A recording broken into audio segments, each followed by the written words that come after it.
In this episode, I'm going to show you how to use SEO or search engine optimization to get tens of thousands of people to your website, hundreds of clicks to your affiliate links, dozens and dozens of email opt-ins, and most importantly, at least one passive income source for bloggers. Let's dive in.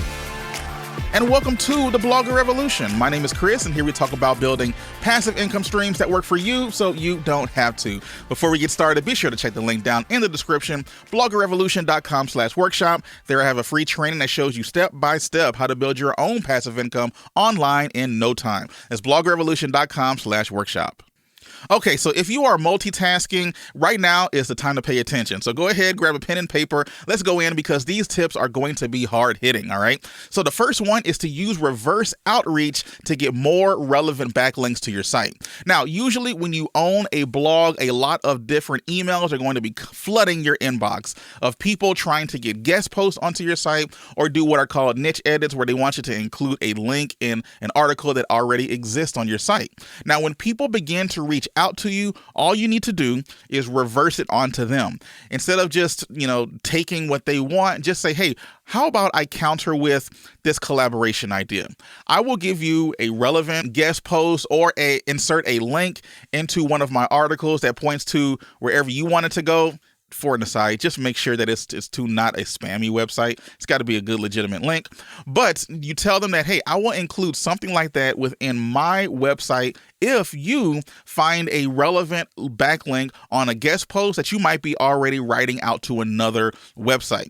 Now, the trick here is don't ask them for a link from their website. Ask them for a link with all of the guest posts they're probably already writing to, and just, hey, insert a link and just make sure that it's relevant to my niche. Whether it's nice and broad or whether it's nice and specific, you want to make sure that it's nice and relevant to what it is that you happen to be doing. And if they really want to get a guest post onto your site or get a link onto your site, which usually they do, because the amount of emails that you have to send out just to get one person to respond, they're going to talk to you. So go ahead and tell them exactly what you want. And it's going to be cheaper for them rather than having to, offer to send you any money or anything like that. But if someone could give me a nice relevant link from a high authority site, then I might just take it. So you have them go out, they go find something, they report back to you. Now they're working for you just to get that link, just by using reverse outreach. Now, I didn't come up with that strategy at all. I did happen to use the example from Niche Safari Chris. I'll be sure to link his channel down in the description below. But using the idea that he had, I've been able to get several backlinks from people, and sometimes they even come back to me over and over again because they know I'm easy to work with, and I'm able to get relevant backlinks to one of my niche sites. So definitely check that out, reverse outreach. The next one is to optimize your page for secondary keywords or to continue to add additional related keywords to an existing article that might be struggling to rank. Go to your Google Search Console and see what articles are struggling to rank either on the bottom of the first page or a second page or third page. Go from there and then go to those articles and figure out what type of topics you might want to add to these articles to beef them up and get them to where they can work with the heavy hitters that might already be on the first page. Now, to do this, I do recommend using tools such as a phrase.io. That's personally my favorite. Or you can use Surfer SEO or one of the newer kids on the block, Neuron Writer. They're all great tools. They all virtually do the same thing, where they use artificial intelligence to look at the first 10 to 20 articles that are ranking for a particular keyword, and then letting you know what type of topics and keywords you might want to include in your article that wasn't already there, that's being included in other articles as well. This is definitely a game changer that I really didn't start using probably within the last 2.5 years or so, but it really makes a marketed difference when I update an article and make it as strong as I can SEO wise with related keywords and secondary keywords using these tools than if I don't use it. So I definitely recommend at least giving it a try. The next tip that I have for you is to interlink between relevant articles. So one of the greatest ways that you can show Google that one page is more important than another is to link to it internally. So take a link that you have on one page, and if you reference another article that you happen to have on your website, just link from there to that article there. And what'll end up happening, people will land on it from Google. They'll see, oh, there's more great information about what I'm interested in. Let me click here. Now they go to a second page on your website, and maybe even a third or fourth page, just reading your content. The longer people are on your website, the better the indication you give to Google that that website is a great resource, and Google will continue to send you great relevant traffic. Now, a tool that I use to help with internal linking is called Link Whisper. It's very good at using artificial intelligence to read the article, start to make guesses as to where they think a good internal link would go. Now, don't just take every single one that Link Whisper gives to you.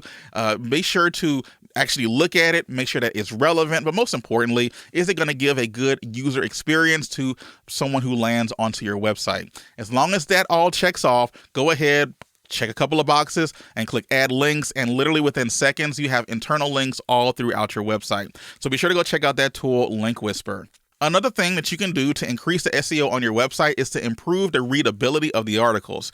A lot of what we talk about today happens to do with the user experience. How do people and visitors feel when they land onto your website? And one thing that you can do is increase the readability of your articles themselves. So one thing that I like to do is run my articles through a lot of these grammar tools that happen to be out there. Grammarly is probably one of the more popular ones out there, but they're kind of wicked expensive, right? So I use particularly Pro Writing Aid. They are a lot cheaper and they do the exact same thing. And it does a great job at being able to make sure that your article reads well. When I first got started doing this blogging thing, I would just type everything, and a lot of times I would have misspelled words that I just didn't see because I didn't have anyone checking after me. I remember my wife would go back, read some of my articles and say, this is terrible grammar or whatever. But since then, I now use these tools to be able to check up behind me and be able to not have to worry about having misspellings, using the wrong type of word here or there. So whatever tool that you happen to be using, like I mentioned, I use Pro Writing Aid. It works great. Give it a try. Another thing that you can do is to make sure that you break up the paragraphs.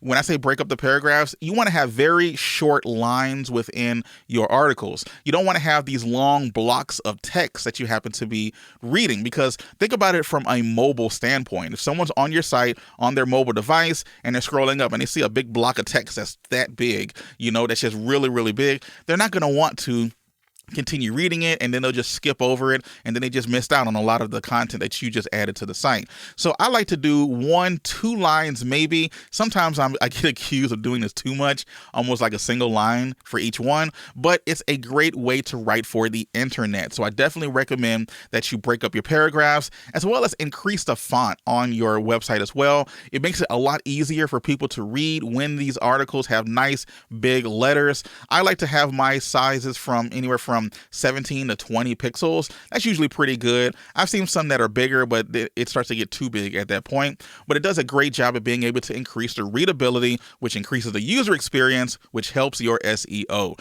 So those are some things that you can do to increase the readability on your site as well. Next up is to have topical authority in some frame or capacity on your site. So when you're choosing your domain name or your topic or niche in general, be sure that you go after something that has very, very broad appeal. And when you say broad, I don't mean like entertainment. That might be too broad. But if you're going to do sports, that could be your niche. If you're going to do food, that can be your niche.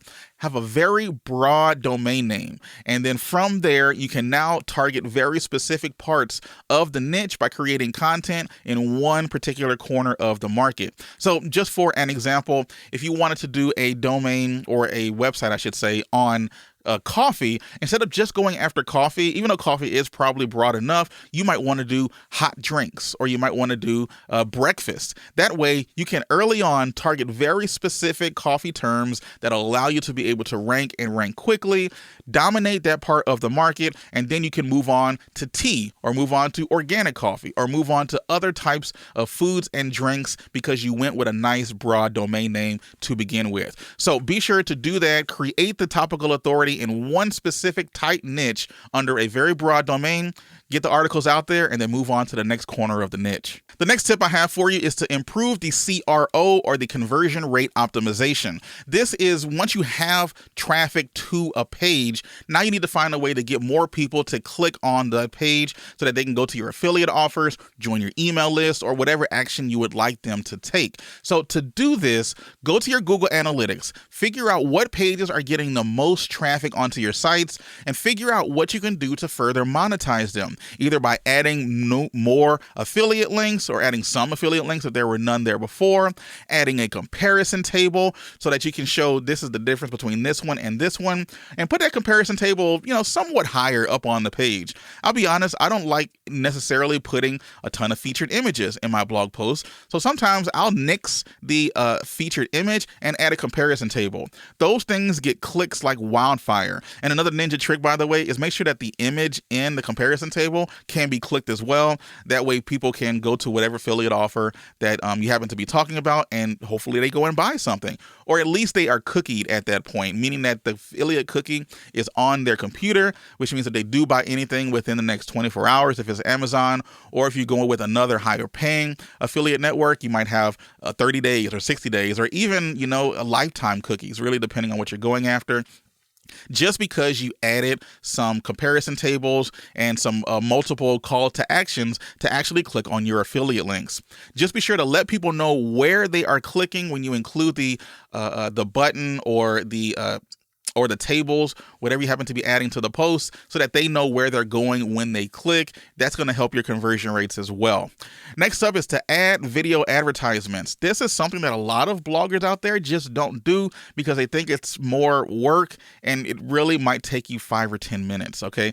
To be able to add video advertisements to your blog post, all you need to do is either go to a place like Ezoic or Mediavine or AdThrive or any of these places, and as you are using them, some of them, especially Ezoic, has a way for you to create videos right there on their platform that can easily be added into your website. And now you have these great, nice looking videos that are going to keep people on your website longer. The longer people are on your website, the more money you're going to end up making, not just with affiliate clicks, but also with ad revenue, because these ads, they refresh like every 10 to 15 seconds sometimes. And then you can get more impressions, and more impressions leads to more clicks. And more clicks obviously leads to more revenue for you and your affiliate site. So go to a place like Ezoic, Mediavine, or AdThrive. There are other ones out there, but those typically are the big three. The next SEO tip I have for you is to save money, because no one wants to spend money if they don't have to, right? So in order to do this, check out the video right there where I have 9 free SEO tools that will help you grow your traffic.